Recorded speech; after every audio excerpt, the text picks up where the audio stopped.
Un feliz sábado para todos los hermanos de Zoom TV Latino. Dios les bendiga.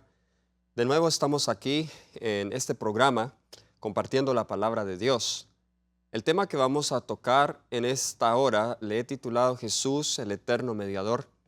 Y este tema es una continuación de un tema que tuve en un sábado anterior que se tituló Fue Jesús engendrado. Si tú no has visto ese tema aún, te recomiendo que lo veas primero antes de ver este, ya que ese tema te va a dar el contexto de lo que vamos a hablar nosotros el día de hoy. Sin embargo, no quiere decir que sin ese tema no puedes entender esto, pero sí podrás entender mucho más. Algunas cosas las daré por sentado sin proveer evidencia bíblica, pues ya la hemos provisto en el tema anterior. Sin más preámbulos, quiero invitarlos a que junto conmigo me acompañen en una oración para abrir este tema. Querido Padre Celestial que moras en las alturas de los cielos, en esta hora, Señor, pido que tú guíes el estudio de tu palabra. Estaremos estudiando un tema profundo, Señor, el cual atañe tu naturaleza, tu obra, por nosotros, y no quiero decir nada, Señor, que vaya más allá de lo que está revelado, pero quiero, Señor, presentar la función, el carácter y la obra de nuestro amado Salvador Cristo Jesús. Unge mis labios y permite que los corazones sean tocados con tu palabra, en el nombre de Jesús. Amén. Quiero comenzar diciendo en este tema, en cuanto a la deidad, que el Padre, el Hijo y el Espíritu Santo comparten los mismos atributos divinos. En la eternidad pasada, no hay tal cosa como que cada uno de ellos hacía algo diferente. Todos compartían los mismos roles. Por ejemplo, voy a dar solamente el ejemplo de 3 roles o funciones de la deidad que son compartidas por el Padre, el Hijo y el Espíritu Santo. De nuevo, no es una lista exhaustiva, solamente voy a mencionar 3 para dar un ejemplo. Número 1, la Biblia nos enseña que todos, tanto el Padre, el Hijo y el Espíritu Santo, tienen poder creador y son creadores. Hablando del Padre, Apocalipsis 4:11, Apocalipsis 4:11, hablando del Padre, nos dice lo siguiente: Señor, digno eres de recibir la gloria y la honra y el poder, porque tú creaste todas las cosas y por tu voluntad existen y fueron creadas. Ahora, aquí está hablando del Padre porque Jesús aún no ha aparecido en la cena. Jesús aparece en el capítulo 5 como un cordero que recién había sido inmolado, quien se acerca al Padre para abrir los sellos de ese libro. Aquí está hablando del Padre. Y los ángeles y los seres divinos están cantándole al Padre y le dicen: tú eres digno de recibir gloria, honra y poder, porque tú creaste todas las cosas. Ahora, hablando del Hijo, Juan capítulo 1, versículo 3, nos dice, pasaje muy conocido, Juan capítulo 1, versículo 3. Todas las cosas por Él fueron hechas. Aquí está hablando del Verbo, que es Jesús. Y sin Él, nada de lo que ha sido hecho fue hecho. De nuevo, aquí Jesús también se presenta como creador, el Hijo, el Verbo. Ahora vamos al libro de Job 33:4, que nos habla acerca del poder creador del Espíritu Santo. Job 33, versículo 4. El Espíritu de Dios me hizo.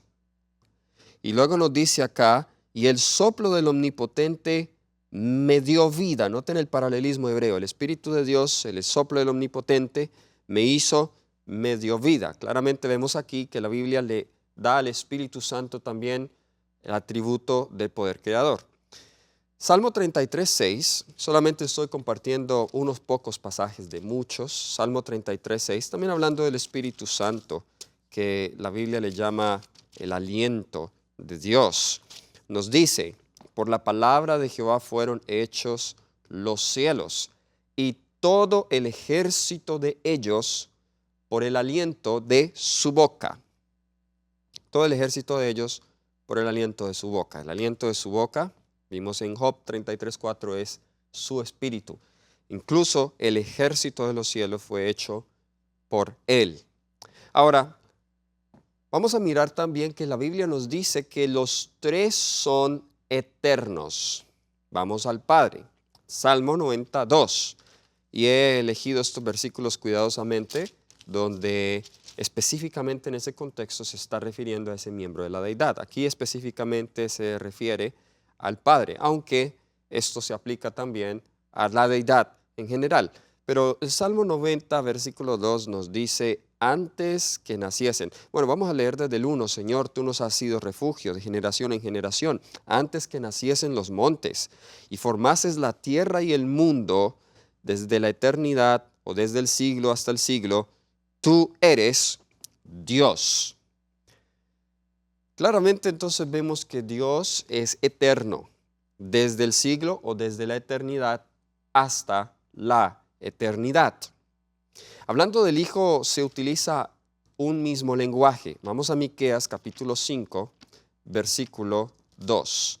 Miqueas el capítulo 5, el versículo 2. Es una profecía mesiánica que apunta al nacimiento de Jesús.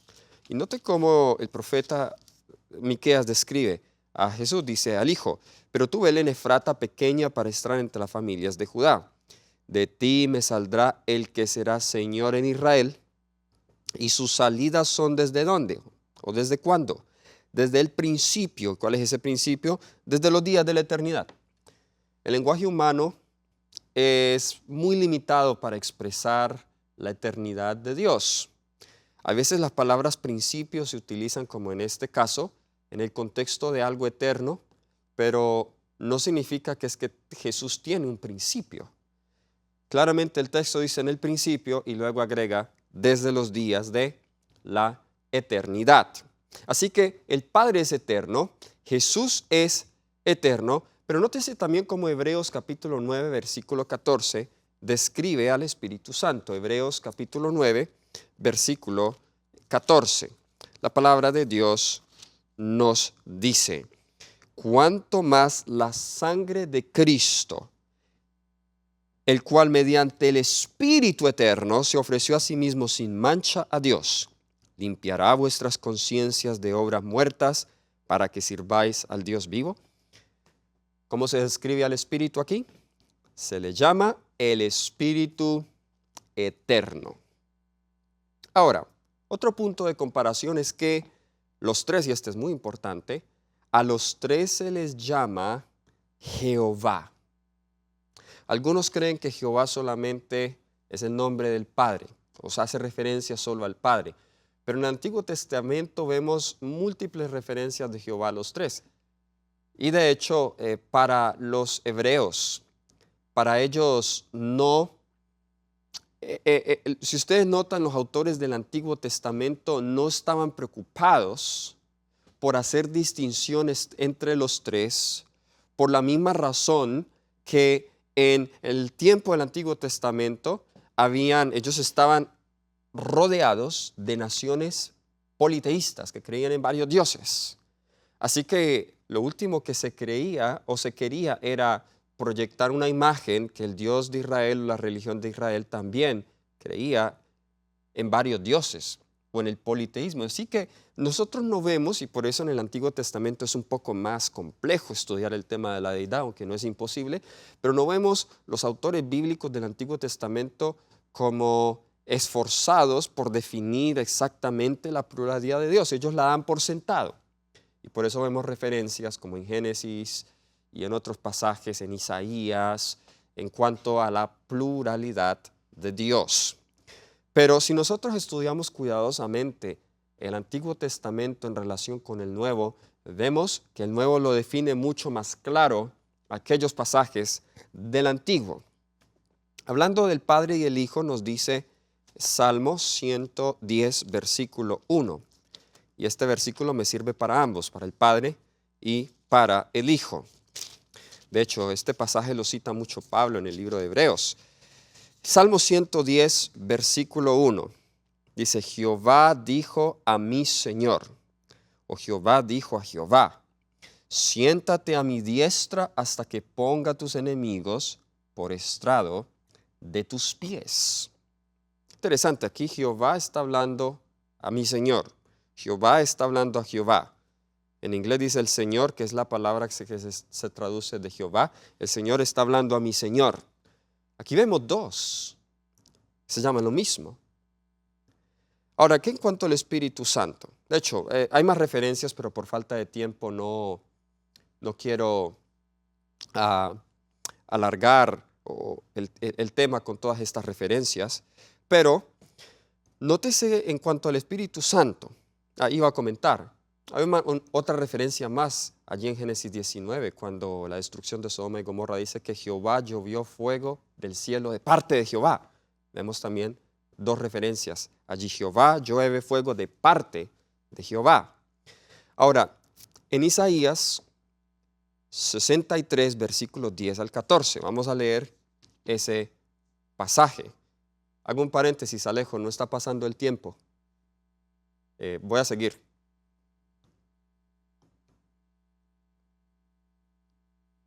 Isaías 63, versículos 10 al 14. En este pasaje vemos una descripción de la experiencia del pueblo de Israel en el desierto. Note lo que nos dice el versículo 10. Mas ellos fueron rebeldes e hicieron enojar su Santo Espíritu, por lo cual se les volvió enemigo y él mismo peleó contra ellos. Ahora, le hago una pregunta. ¿A quién hicieron enojar? Dice acá, hicieron enojar a su Santo Espíritu. ¿Quiénes? Los israelitas en el desierto. Noten el versículo 11. Pero se acordó de los días antiguos de Moisés y de su pueblo, diciendo, ¿dónde está el que les hizo subir del mar con el pastor de su rebaño? ¿Dónde está el que puso en medio de él su Santo Espíritu? Versículo 12. El que los guió por la diestra de Moisés con el brazo de su gloria, el que dividió las aguas delante de ellos, haciéndose a sí mismo nombre perpetuo, el que los condujo por abismos como un caballo por el desierto sin que tropezaran. El Espíritu de Jehová los pastoreó como una bestia que desciende al valle, así pastoreaste a tu pueblo para hacerte nombre glorioso. Ahora quiero comenzar con este pasaje en referencia al Espíritu Santo, porque aquí dice que fue el Espíritu quien los condujo, que fue contra el Espíritu que se rebelaron. Ahora, ¿cuál es el testimonio de Moisés en cuanto a esto? Vamos a Números 14:11. Números 14:11. Dice, y Jehová dijo a Moisés. ¿Quién está hablando? Dice Jehová. ¿Hasta cuándo me ha de irritar este pueblo? ¿Hasta cuándo no me creerán con todas las señales que he hecho en medio de ellos? ¿Contra quiénes se rebelaron? Contra Jehová. Pero Isaías 63 dice contra el Espíritu. Ahora noten Deuteronomio 32:12. Deuteronomio 32:12. Nos dice acá, Deuteronomio 32:12, Jehová solo le guió y con él no hubo un Dios extraño. ¿Quién fue quien lo guió por el desierto? Dice que fue Jehová. Ahora, el propósito de este tema no es hablar de la deidad. Yo tengo un tema específicamente del Espíritu Santo, lo grabé aquí dos partes, la personalidad, la función del Espíritu Santo. El propósito aquí no es ese. Pero esto lo comencé diciendo de manera de introducción para mostrar que los miembros de la deidad son coeternos y son iguales en todos los sentidos, sin roles distintos inherentes. Estos roles, vamos a entender en este estudio, se asumieron después y fueron decididos en el Concilio de Paz que abra Zacarías 6:13 en referencia a la creación y a la redención del hombre. Quiero citar del deseado de todas las gentes, la página 14, hablando del plan eterno de Dios, el plan de la salvación, dice así, casi 2000 años. Se oyó en el cielo una voz de significado misterioso que, partiendo del trono de Dios, decía, he aquí, yo vengo. Y allí está citando Hebreos 10, 5 al 7, que a su vez cita Salmo 40. Sacrificio y ofrenda no lo quisiste, pero un cuerpo me has preparado. He aquí yo vengo, en el rollo del libro está escrito de mí, para hacer tu voluntad, oh Dios. Ahora noten la parte clave. En estas palabras se anunció el cumplimiento del propósito que había estado oculto desde las edades eternas. Cristo estaba por visitar nuestro mundo y encarnarse. ¿Desde hace cuándo estaban estas verdades? Desde la eternidad. Este propósito estaba oculto allí. Dice en Primeros Escritos, página 149, nos dice: la ansiedad de los ángeles parecía muy viva mientras Jesús estaba conversando con su Padre. 3 veces quedó envuelto por la esplendente luz que rodeaba al Padre. La tercera vez salió de junto al Padre y fue posible ver su persona. Su semblante era tranquilo, exento de perplejidad y duda, y resplandecía de amor y benevolencia inefables. Dijo entonces a los ángeles que se había hallado un medio para salvar al hombre perdido, que había estado intercediendo con su Padre y había ofrecido dar su vida como rescate y cargar él mismo con la sentencia de muerte, a fin de que por su intervención pudiesen los hombres encontrar perdón, para que por los méritos de la sangre y la obediencia de él a la ley de Dios, ellos obtuviesen el favor del Padre y volviesen al hermoso huerto para comer del fruto del árbol de la vida. Qué maravillosa esa cita. Entonces vemos que en ese concilio, tanto el Padre toma la iniciativa de salvar, pero Jesús voluntariamente ofrece su vida. Ahora,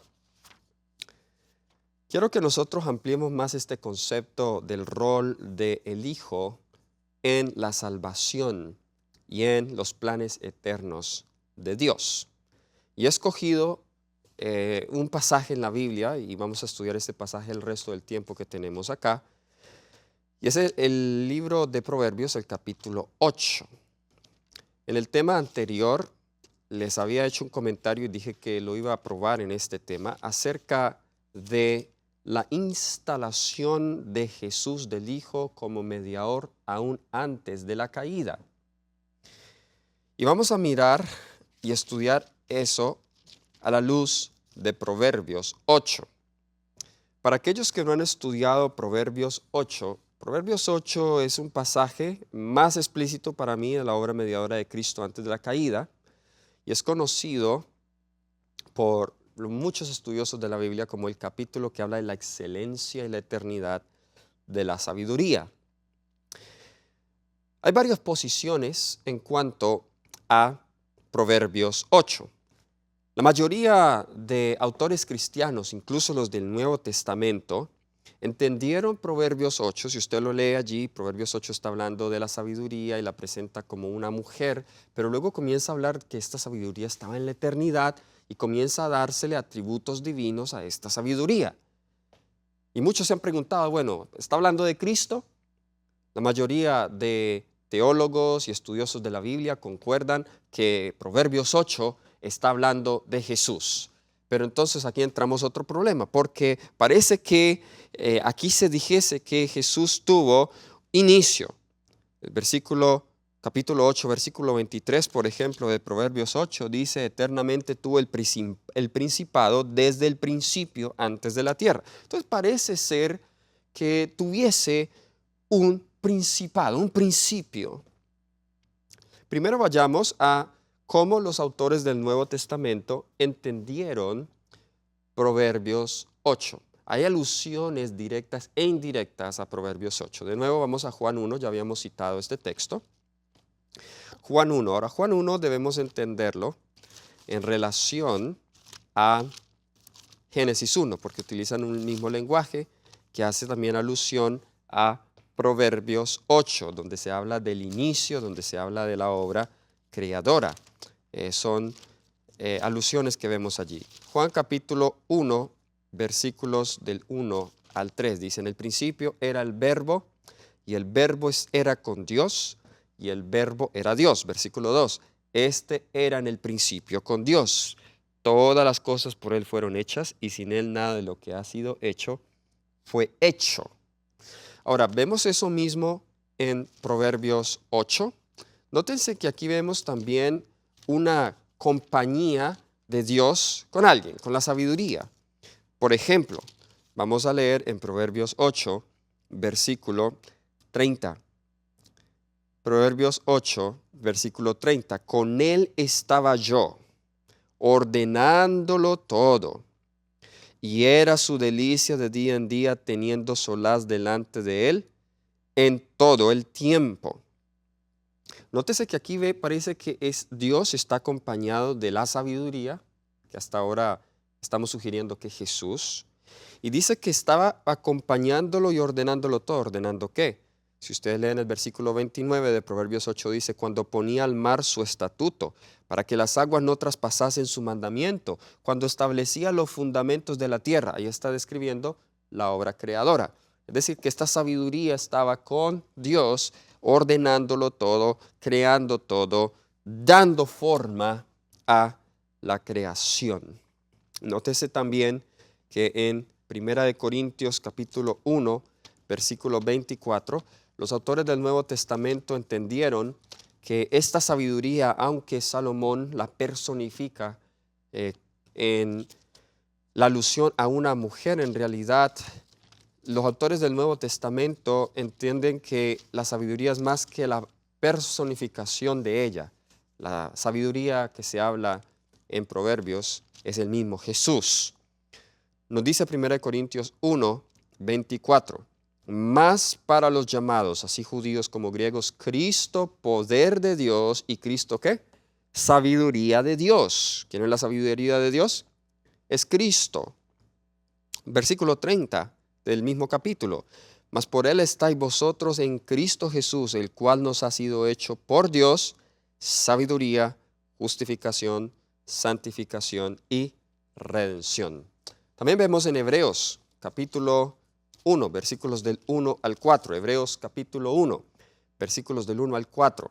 Dice, Dios habiendo hablado muchas veces y de muchas maneras en otro tiempo a los padres por los profetas, en estos postreros días nos ha hablado por el Hijo, a quien constituyó heredero de todo, por quien asimismo hizo el universo. Dice, el cual siendo el esplendor de su gloria, la imagen misma de su sustancia, quien sustenta todas las cosas con la palabra de su poder, habiendo efectuado la purificación de nuestros pecados por medio de sí mismo, se sentó a la diestra de la majestad en las alturas, hecho tanto superior a los ángeles, cuanto heredó más excelente nombre que ellos. Nótese que aquí, hablando de nuevo de la creación, nos dice que Dios tenía un compañero en la creación y era Cristo, era su Hijo. Ahora, después que los autores del Nuevo Testamento escribieron y murieron, vemos que muchos otros autores reconocidos de la iglesia cristiana, no todos ellos tenían una teología pura, pero en este punto muchos de ellos estaban de acuerdo, como Justino Mártir, Atenágoras, Tertuliano, Orígenes de Alejandría, solo por mencionar algunos, aplicaron Proverbios 8, del 22 al 31, a Cristo. Pero algunos teólogos modernos, como Hermann Gunkel, recientemente han interpretado Proverbios 8 en referencia a la diosa de la sabiduría. De hecho, algunos han sugerido que Salomón en realidad está aquí personificando a una diosa madre, que quizá era otra de las diosas que tenían los judíos, que también había una diosa madre.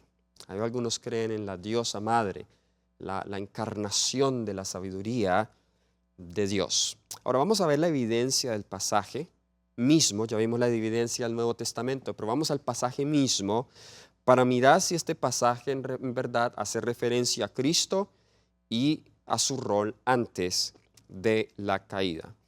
Primer punto que yo quiero compartir con ustedes en cuanto a la referencia a este pasaje a Cristo es que en Proverbios capítulo 8, versículo 12, vemos aquí que esta sabiduría comienza a introducirse, a presentarse. Dice, yo, nos dice acá, versículo 12, yo la sabiduría habito con la cordura y hallo la ciencia de los consejos. Ahora, esta formación lingüística, donde vemos una presentación sin el verbo ser, yo la sabiduría, es muy común en los escritos hebreos y más cuando se refiere a Dios. De hecho, el verbo to be, el verbo ser, to be en inglés, este verbo en muchas ocasiones es ausente en frases como estas.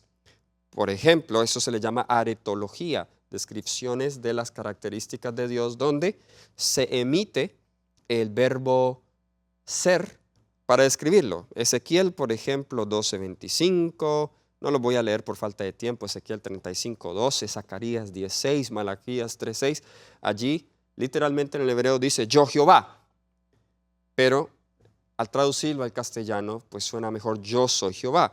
Entonces, cuando dice yo la sabiduría, en la traducción en español le han puesto una coma, dice yo coma la sabiduría, pero en realidad esa coma no debería venir allí. En realidad allí debería decir yo soy la sabiduría, yo soy la sabiduría. Aquí Dios hablando mismo, el Hijo, yo soy la sabiduría. Ahora, la sabiduría en hebreo, la palabra sabiduría, es un sustantivo abstracto, ¿ok? Y muchos de los sustantivos abstractos en hebreo son femeninos. Por eso, al conjugar las acciones, los verbos que vemos aquí en hebreo de la sabiduría, lo que la sabiduría hace, pues se conjugan en el género femenino. Esto ha llevado a algunos a decir, bueno, sí, es una diosa, pero la razón por la cual se conjugan en el género femenino es porque la palabra en sí es femenina, su género es femenino. Pero cuando llegamos al versículo 30, de nuevo vamos a leer con él estaba yo, o con él estaba el maestro artesano, en referencia a Jesús, y el género es masculino. Y Proverbios 34 nos ayuda a entender mucho mejor esto, pues allí enfatiza que el Hijo de Dios estaba con él en la obra de la creación. Proverbios capítulo 30, versículo 4 dice, ¿quién subió al cielo y descendió? ¿Quién encerró los vientos en sus puños? ¿Quién ató las aguas en un paño? ¿Quién afirmó todos los términos de la tierra? ¿Cuál es su nombre y el nombre de su Hijo, si sabes? Nótese esta descripción, está hablando de el que subió al cielo, descendió, encerró los vientos en sus puños, ató las aguas en un paño, afirmó los términos de la tierra. Todo esto es el lenguaje de la creación. Y luego le pregunta por su nombre y el nombre de su Hijo, si lo sabes. Es decir, cuando aquí nos dice en Proverbios 8, 30 y 31 que Dios estaba junto con alguien, que es la sabiduría, que es ese artesano maestro artesano, ese en realidad es el mismo Hijo, el Hijo de Dios. El Hijo de Dios. Ahora, allí mismo en Proverbios capítulo 8, versículo 23, ya habíamos leído este versículo, pero ahora analicémoslo. Proverbios 8, 23 dice, eternamente tuve el principado desde el principio, antes de la tierra. ¿A qué se refiere con que tuve el principado? A la palabra principado, de nuevo aquí, es la palabra nasak, que significa en hebreo en realidad instalar o establecer. Y voy a hacer referencia al tema que ya había dado, donde estudiamos Salmo 2:6 y estudiamos Hebreos 1, donde dice, mi hijo eres tú, yo te he engendrado hoy. Y estudiamos eso y dijimos, explicamos qué significaba eso. ¿Será que Jesús fue engendrado en la eternidad? Ahora aquí dice, fue el principado, la palabra nasak se traduce como instalar. Vamos a leer dónde más se utiliza esa palabra, que curiosamente es en Salmo 2, donde habla de la instalación de Cristo como mediador y sumo sacerdote en el santuario celestial. Una profecía que apunta a eso cuando Él comienza a ser instalado como mediador y rey. Lo dice Salmo 2, versículo 6. Pero yo he puesto mi rey. Ese verbo ahí, he puesto, es el mismo verbo, nasak.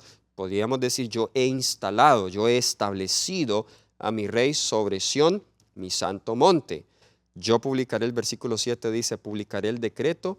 Jehová me ha dicho, mi hijo eres tú, yo te engendré hoy. Noten, el engendramiento de Jesús, eso ya lo explicamos en el tema anterior, tiene que ver con su instalación sobre Sión, mi monte santo. Pero aquí estamos viendo en el contexto de Proverbios 8 que esta instalación sucedió antes de la creación.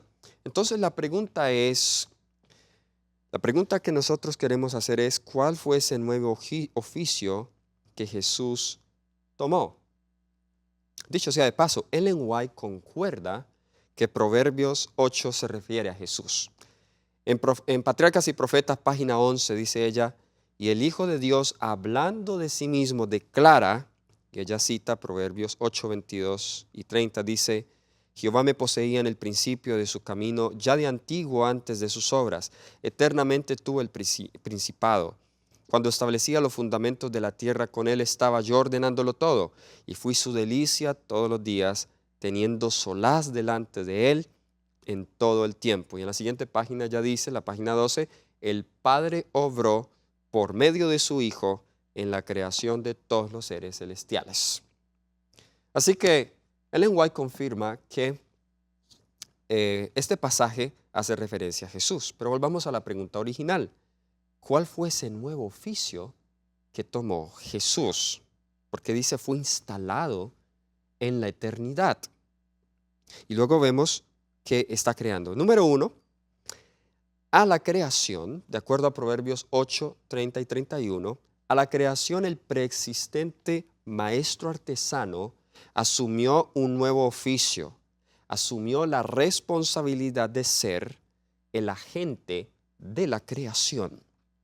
Ya habíamos leído Juan 1:3, pero quiero esta vez leer Colosenses capítulo 1, versículo 16. Colosenses, el capítulo 1, el versículo 16. Noten lo que nos dice aquí la palabra de Dios. Porque en Él fueron creadas todas las cosas, las que hay en los cielos, las que hay en la tierra, visibles e invisibles, sean tronos, sean dominios, sean principados, sean potestades, todo fue creado por medio de Él y para Él. Así que Jesús asume un nuevo oficio. Vamos de nuevo a Proverbios 8. ¿Cómo llegamos a esa conclusión? Ahora sí, concentrémonos en los versículos 30 y 31. Hemos estado leyendo este versículo, pero es necesario volverlo a leer porque son los versículos claves. Dice, con él estaba yo ordenándolo todo. Dijimos que una mejor traducción es como maestro artesano. Y era su delicia de día en día, teniendo solaz delante de él con todo tiempo. Me regocijo en la parte habitable de su tierra, y mis delicias son con los hijos de los hombres. Incluso está hablando cuando el mundo estaba siendo poblado. Dice, me regocijo, mis delicias son con los hijos de los hombres. Ahora, Jesús nos dice, Patriarcas y Profetas, la página 14, hablando de la obra creadora de Cristo, el Rey del universo convocó a las huestes celestiales a comparecer ante Él, a fin de que en su presencia Él pudiese manifestar cuál era el verdadero lugar que ocupaba su Hijo y manifestar cuál era la relación que Él tenía para con todos los seres creados. Ahora, vamos a mirar en un momento por qué fue necesario que el Padre tuviese que hacer esta aclaración ante los otros seres creados. La pregunta es, ¿no lo sabían? ¿Por qué el Padre tuvo que haber hecho esta aclaración? El Hijo de Dios compartió el trono del Padre y la gloria del Ser Eterno, que existía por sí mismo, cubrió a ambos. Alrededor del trono se congregaron los santos ángeles, una vasta e innumerable muchedumbre, millones de millones. Y los ángeles más elevados como ministros y súbditos se regocijaron reunidos. El Rey declaró que ninguno, excepto Cristo, el Hijo unigénito de Dios, podía penetrar en la plenitud de sus designios y que a éste le estaba encomendada la ejecución de los grandes propósitos de su voluntad. El Hijo de Dios había ejecutado la voluntad del Padre en la creación de todas las huestes del cielo. Y Él, así como a Dios, debían ellas tributar homenaje y lealtad. Cristo había de ejercer aún el poder divino en la creación de la tierra y sus habitantes, pero en todo esto no buscaría poder o ensalzamiento para sí mismo en contra del plan de Dios, sino que exaltaría la gloria del Padre y ejecutaría sus fines de beneficencia y amor. Entonces, aunque el Padre es creador también, como vimos, por eso comencé con esa introducción. Los tres comparten la función y comparten el poder creador. Los tres son eternos, pero vemos que ahora cuando comienzan a crear las huestes celestiales y cuando también crean el mundo, pues es el Hijo que asume este oficio. De esa manera, Él es instalado. La palabra instalar comúnmente se aplica a ser instalado en un oficio. En el caso de los reyes, es instalado a su oficio de rey, como leímos en el Salmo 2. Jesús es instalado aquí como un agente creador. Pero no solamente su instalación fue como un agente creador, sino como un agente redentor. Habíamos hablado de ese concilio de paz que tuvo el Padre y el Hijo desde antes de la creación del mundo, desde la eternidad. En Efesios 1:11 hay referencia a ese plan que tuvieron la deidad en el pasado. También nos dice Efesios capítulo 1, versículo 11. En él asimismo tuvimos herencia, habiendo sido predestinados, conforme al propósito del que hace todas las cosas, según el designio de su voluntad. Nótese que la predestinación bíblica, que es el propósito que Dios tiene que todos sean salvos, no arbitrariamente, sino la provisión que Él hace para que todos sean salvos, fue un designio de su voluntad, y de acuerdo al versículo 4 del mismo capítulo, dice que este propósito Él nos escogió desde antes de la fundación del mundo. Entonces vemos que este plan estaba establecido desde antes de la fundación del mundo. Y fue el Hijo, como leímos en una cita anterior, quien voluntariamente le dice al Padre: yo quiero asumir también ese rol como el agente redentor. Entonces Jesús es el agente creador, Jesús también, el Hijo, es el agente redentor. Pero Jesús también fue instalado como el agente comunicador entre Dios y los seres creados. Ahora, ¿qué significa eso?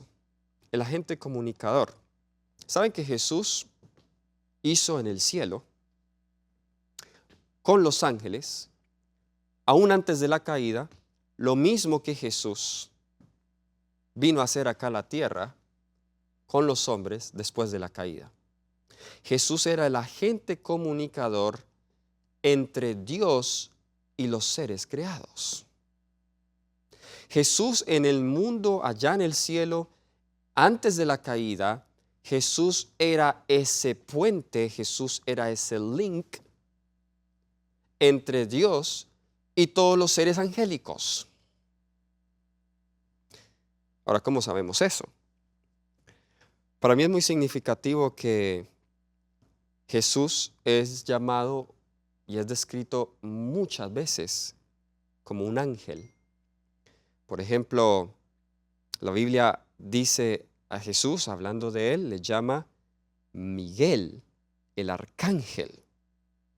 Apocalipsis 12:7, por ejemplo, vamos a leer algunos textos. Apocalipsis capítulo 12, versículo 7, nos dice acá, Apocalipsis 12:7, después hubo gran batalla en el cielo, Miguel y sus ángeles luchaban contra el dragón, y el dragón y sus ángeles luchaban. Entonces nótese que aquí se menciona a Miguel. Ahora, Miguel, ese nombre es tomado del libro de Daniel, donde también se menciona. Y vamos a mirar cómo se describe en el libro de Daniel, capítulo 10, versículo 13 y versículo 20. Daniel, capítulo 10, versículo 13. Mas el príncipe del reino de Persia se me opuso durante 21 días, pero he aquí Miguel, uno de los principales príncipes, vino para ayudarme y quedé allí con los reyes de Persia. Miguel se describe como uno de los principales príncipes. De ahí viene la palabra arcángel. Arcángel es the chief, el ángel principal. Versículo 20 dice, él me dijo, ¿sabes por qué he venido a ti? Pues ahora tengo que volver para pelear contra el príncipe de Persia y al terminar con él, el príncipe de Grecia vendrá. ¿Ok? Ahora, Daniel 12:1 también se menciona a Miguel. Nos dice, en aquel tiempo se levantará Miguel, el gran príncipe que está de parte de los hijos de tu pueblo. Entonces, Cristo se menciona como Miguel. Cristo también en el Antiguo Testamento, y no voy a ir a todas las referencias, solamente a una de ellas, que es en Jueces 13, 3 y 13, a Jesús también se le llama el ángel de Jehová. Y esto es una referencia muy común en el Antiguo Testamento. Vamos al libro de Jueces, capítulo 13, versículo 3. Jueces, el capítulo 13 y el versículo 3. A esta mujer apareció el ángel de Jehová y le dijo, he aquí, tú eres estéril, nunca has tenido hijos, pero concebirás y darás luz un hijo. Ahora el versículo 13 nos dice, y el ángel de Jehová respondió a Manoa, la mujer se guardará de todas las cosas que yo le dijo. Ahora, ¿qué significa entonces esto? Jesús como agente comunicador. Jesús tomó la forma, no la naturaleza. Escuchen eso.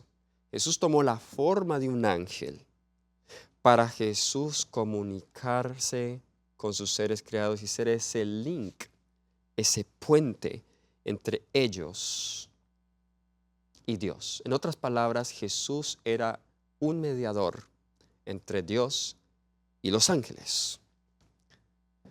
Hay una cita fascinante. Noten esta cita, dos citas. Esta la encontramos en Mensajes para los Jóvenes, página 179. Note lo que dice, la obra del amado Hijo de Dios, al emprender en su propia persona, la unión de lo creado con lo no creado, lo finito con lo infinito, es un tema que bien podría ocupar nuestros pensamientos durante toda la vida.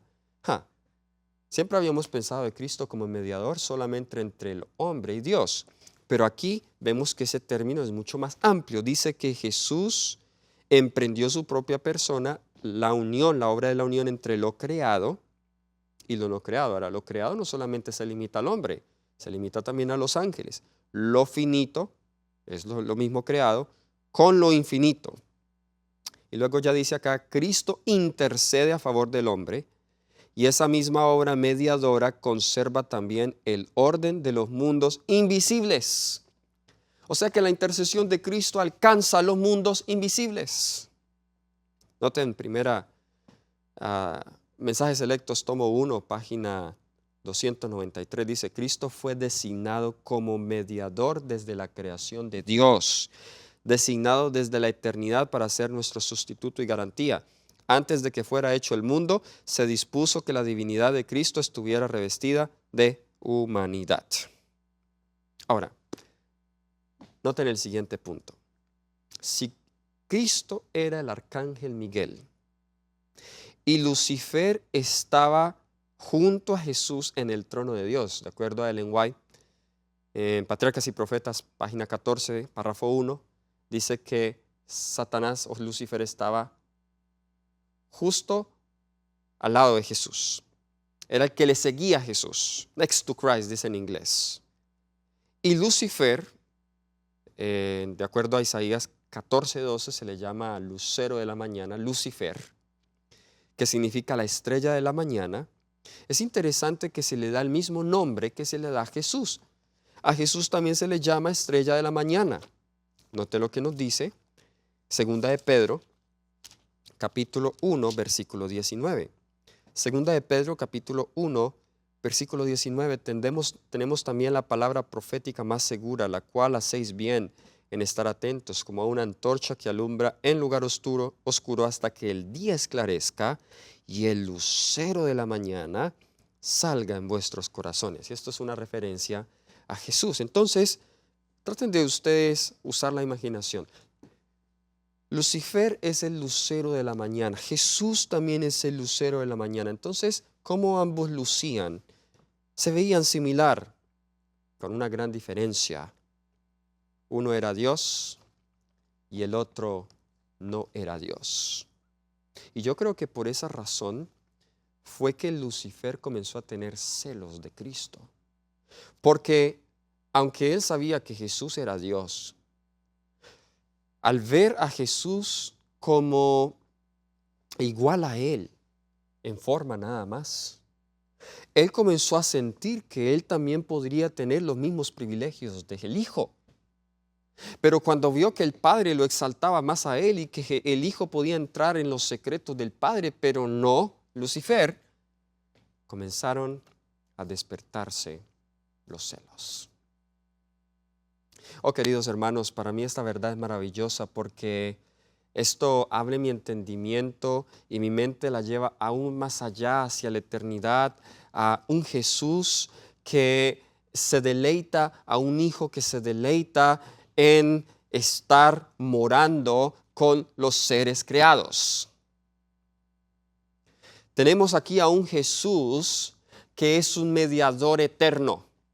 Tenemos a un Jesús quien une, es el vínculo entre lo finito y lo infinito, entre lo creado y lo no creado. Vemos a un Jesús que por querer estar con nosotros fue malinterpretado y aún fue considerado como si no fuera Dios, como si fuera uno de nosotros. Y se levantaron los celos hacia Él. Se levantaron los celos hacia su condescendencia. Yo adoro a ese Jesús. ¿Cómo ves tú a Jesús? Hay siempre un peligro. Algunos ven a Jesús demasiado humano,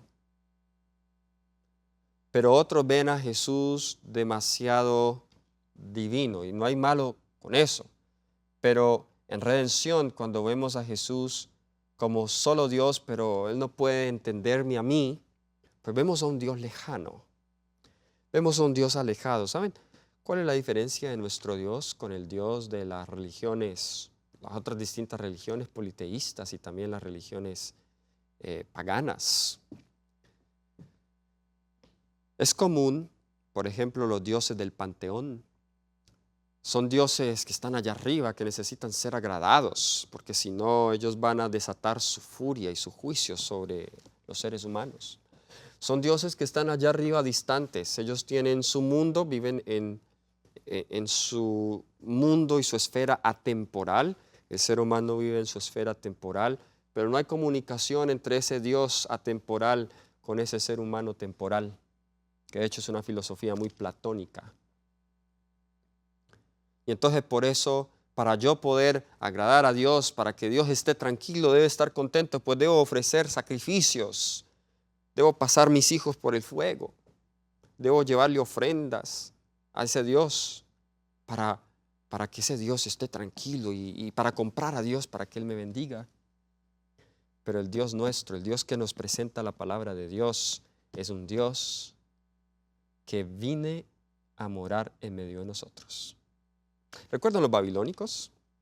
Cuando el rey Nabucodonosor olvidó su sueño y él quería que sus sabios lo descifrasen, ¿qué le dijeron ellos? Ellos le dijeron, ahí lo pueden leer en Daniel 2, le dijeron, es que tú estás pidiendo tal cosa, pero eso no es posible, porque los dioses no moran en la carne. Es decir, Dios que vive allá en su eterno, en su estado atemporal, en su eterno presente, ese Dios no viene acá a preocuparse por los asuntos temporales del hombre. Lo que tú estás pidiendo es imposible porque ese fue un sueño humano. Dios no tiene nada que ver con eso. Los dioses que no moran en la carne.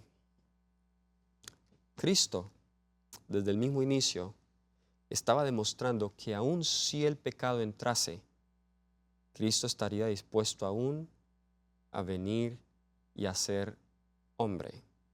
hacerse hombre para nuestra salvación.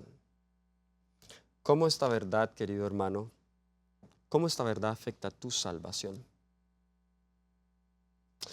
Jacob vio a Jesús en un sueño y Jesús hace alusión a eso. Con esto voy a terminar, porque dijimos que Jesús es nuestro eterno mediador. Jesús es esa unión entre lo finito y lo infinito, entre lo creado y lo no creado. Y la mejor ilustración que nos pudo haber dado Dios, una ilustración con la cual todos nosotros estamos familiarizados. Todos sabemos qué es esto, es la escalera. Cuando Jacob huía de su casa por el pecado tan terrible que cometió al engañar a su padre y robar la primogenitura de su hermano, como fugitivo, Dios le dio un sueño. Y nos dice Génesis 28, 10 y 11, salió pues Jacob de Beerseba y fue a Harán y llegó a un cierto lugar y durmió allí porque ya el sol se había puesto y tomó de las piedras de aquel paraje y puso en su cabecera y se acostó en aquel lugar. Versículo 12, soñó y aquí una escalera que estaba apoyada en tierra y su extremo tocaba en el cielo y aquí ángeles de Dios que subían y descendían por ella. ¿Qué significa esa escalera? Jesús mismo lo interpretó en Juan 1:51. Juan capítulo 1, versículo 51. Jesús le dijo aquí a Natanael, y le dijo, de cierto os digo, de aquí en adelante veréis veréis el cielo abierto y a los ángeles de Dios que suben y descienden sobre el Hijo del Hombre. Jesús es ese puente que une lo finito con lo infinito, lo creado con lo no creado. Que el Señor nos ayude, hermanos, que el Señor nos permita desarrollar esa relación con Cristo de tal manera que nosotros no podamos sentir temor, que Dios está lejos de nosotros, que Dios se ha olvidado de nosotros, porque no, Dios no se ha olvidado de ti, Dios no se ha olvidado de mí, porque aún tenemos a un bendito mediador en el cielo, intercediendo por nuestros pecados. Vamos a orar. Querido Padre Celestial que moras en las alturas de los cielos, muchas gracias te damos, Señor, por la oportunidad de haber estudiado tu palabra. Hemos estudiado temas muy profundos, Señor, que nos llevan a una conclusión muy sencilla y práctica, y es que Jesús es nuestro mediador y asumió ese rol desde mucho tiempo en la eternidad, Señor, aún con los ángeles no caídos. Oh Señor, gracias porque aún tu Hijo Jesús intercede por nosotros en el santuario celestial.